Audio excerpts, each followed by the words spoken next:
So hi guys, welcome to We Make It Possible. இன்னைக்கு We Make It Possible என்ன பார்க்க போறீங்கன்னா பால் பாயசம் எப்படி செய்யறதுன்னு நம்ம பார்க்க போறோம். வாங்க guys பார்க்கலாம். ஃபர்ஸ்ட் வந்து அடுப்பு வச்சு நம்ம பாலை ஊத்திக்கலாம் guys.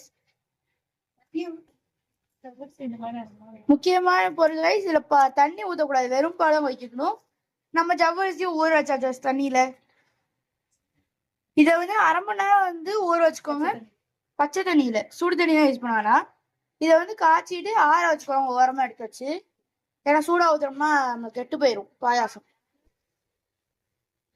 பாலை வந்து நம்ம எடுத்து வச்சாச்சு. இப்போ வந்து தேவையான அளவு தண்ணியை ஒரு சட்டியில ஊற்றி நம்ம வந்து கொஞ்சம் சூடாக வரைக்கும் வெயிட் பண்ணணும். ஸோ தண்ணி கொதிச்சதுக்கு அப்புறம் நம்ம ஊற வச்ச ஜவ்வரிசி எடுத்து கொட்டிக்கலாம். இந்த மாதிரி தண்ணி கொதிச்சு ஜவ்வரிசி நல்லா வெந்துருச்சு. இப்போ நம்ம உடச்சி வச்ச சேமியாவை வந்து உள்ள போட்டுக்கலாம் கைஸ்.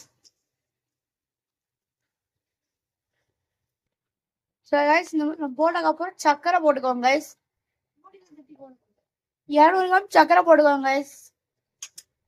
100 கிராம் ஜவ்வரிசிக்கு 200 கிராம் சக்கரை கைஸ்.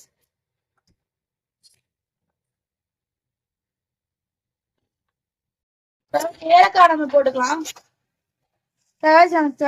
நெய் ஊற்றிக்கோங்க கைஸ். 1 ஸ்பூன் ஊற்றிக்கோங்க. இந்த மாதிரி முந்திரி தச்சை நம்ம எடுத்து வச்சு போட்டுக்கலாம் கைஸ். போட்டு அப்படியே ஃபுல்லா வறுத்து வச்சுக்கோங்க. கையக்கூடாது, திராட்சைலாம் அப்படியே உப்பி வருங்க. அதான் கரெக்டான ஸ்டெப்ஸ். இப்போ நம்ம பாலை ஊற்றிடலாம். நம்ம முதல்ல ஊற வச்சு நம்ம முதல்ல காய்ச்சி வச்ச பாலை எடுத்து ஆகாட்டினதுக்கு அப்புறம் ஊற்றிக்கலாங்க. ஊற்றிட்டு ஆறுனதுக்கு தரையாம இருக்கும்.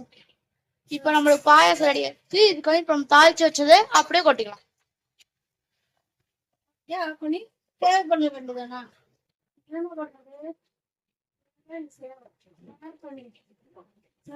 அவ்வளவுதான், ரெடி ஆயிடுச்சு. இது நீங்க செஞ்சு பார்த்துட்டு எப்படின்னாலும் சொல்லுங்க. Sorry guys, until then bye from We Make It Possible. Ready ஆயிடுச்சு, நீங்களும் செஞ்சு பார்த்துட்டு அப்படின்னு சொல்லுங்க.